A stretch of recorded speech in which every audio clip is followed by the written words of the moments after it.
विदुर नीति। द्वापर युग में महाभारत का युद्ध हुआ था। उस समय एक ऐसे विद्वान थे जिनकी नीतियां आज के समय भी उतनी ही प्रासंगिक है जितनी तब हुआ करती थी। महात्मा विदुर की ये नीतियां जीवन जीने की कला भी सिखाती है। विदुर नीति में मनुष्य के आचरण, व्यवहार और जीवन से जुड़े कई गहरे सत्य बताए गए हैं। महात्मा विदुर ने अपनी नीतियों में दीर्घायु और अल्प आयु होने के कारणों पर भी प्रकाश डाला है। महाभारत के अनुसार हस्तिनापुर के राजा धृतराष्ट्र के मन में ये प्रश्न उठा कि जब वेदों और शास्त्रों में मनुष्य की आयु 100 वर्ष बताई गई है, तो फिर अधिकतर लोग अपनी पूरी आयु क्यों नहीं जी पाते हैं?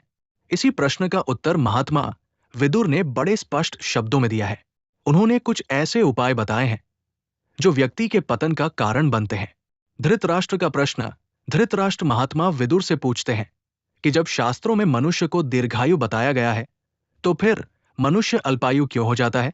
महात्मा विदुर का उत्तर महात्मा विदुर कहते हैं कि मनुष्य की आयु किसी बाहरी कारण से नहीं, बल्कि अपने ही दोषों और कर्मों के कारण कम होती है। उन्होंने ऐसे 6 दोषों का उल्लेख किया है जो मनुष्य की आयु को धीरे धीरे काट देते हैं। ये व्यक्ति का ऐसा पतन करते हैं जिनसे उबरना मुश्किल हो जाता है। अत्यंत अभिमान यानी घमंड। विदुर नीति के अनुसार अभिमान मनुष्य का पहला और सबसे खतरनाक दोष है। जब कोई व्यक्ति अपने पद, धन, ज्ञान या शक्ति के कारण स्वयं को दूसरों से श्रेष्ठ समझने लगता है, तो वो अभिमान का शिकार हो जाता है। ऐसा व्यक्ति दूसरों को तुच्छ समझता है, उनका अपमान करता है और उसके शत्रु बढ़ने लगते हैं। अंततः यही अभिमान उसके पतन और आयु क्षय का कारण बनता है। अधिक बोलना। जो व्यक्ति आवश्यकता से अधिक बोलता है और व्यर्थ की बातें करता है, वो कई बार ऐसी बातें कह देता है जिनसे विवाद और शत्रुता जन्म लेती है। विदुर नीति के अनुसार असंयमित वाणी व्यक्ति के सम्मान, मानसिक शांति और सामाजिक संबंधों को नष्ट कर देती है।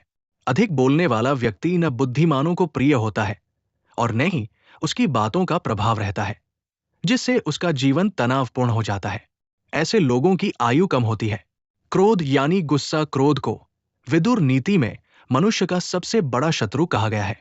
क्रोध में व्यक्ति विवेक खो देता है और ऐसे कर्म कर बैठता है जिनका परिणाम जीवन भर भुगतना पड़ता है। शास्त्रों में क्रोध को नरक का द्वार कहा गया है।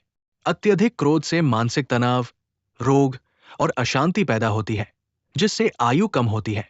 त्याग का अभाव। त्याग का अभाव भी मनुष्य की आयु घटाने वाला बड़ा दोष माना गया है। जो व्यक्ति केवल भोग, धन और सांसारिक सुखों में डूबा रहता है, उसका जीवन धीरे धीरे नष्ट होने लगता है।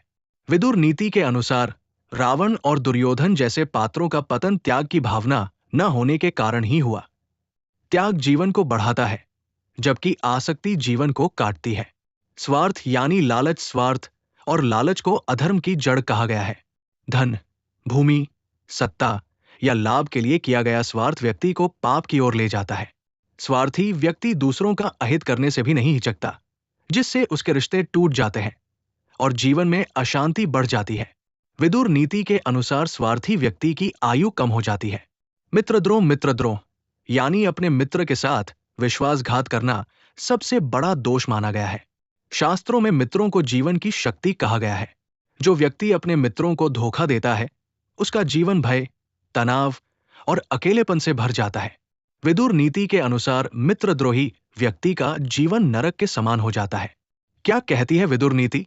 महात्मा विदुर द्वारा बताए गए ये 6 दोष अभिमान, अधिक बोलना, क्रोध, त्याग का अभाव, स्वार्थ और मित्रद्रोह एक दूसरे से जुड़े हुए हैं। एक दोष दूसरे दोष को जन्म देता है। विदुर नीति के अनुसार यदि मनुष्य इन दोषों से दूर रहे, संयम, त्याग, शांति और सद्भाव को अपनाए, तो वो न केवल दीर्घायु होता है, बल्कि सुखी और संतुलित जीवन भी जीता है। Read more news like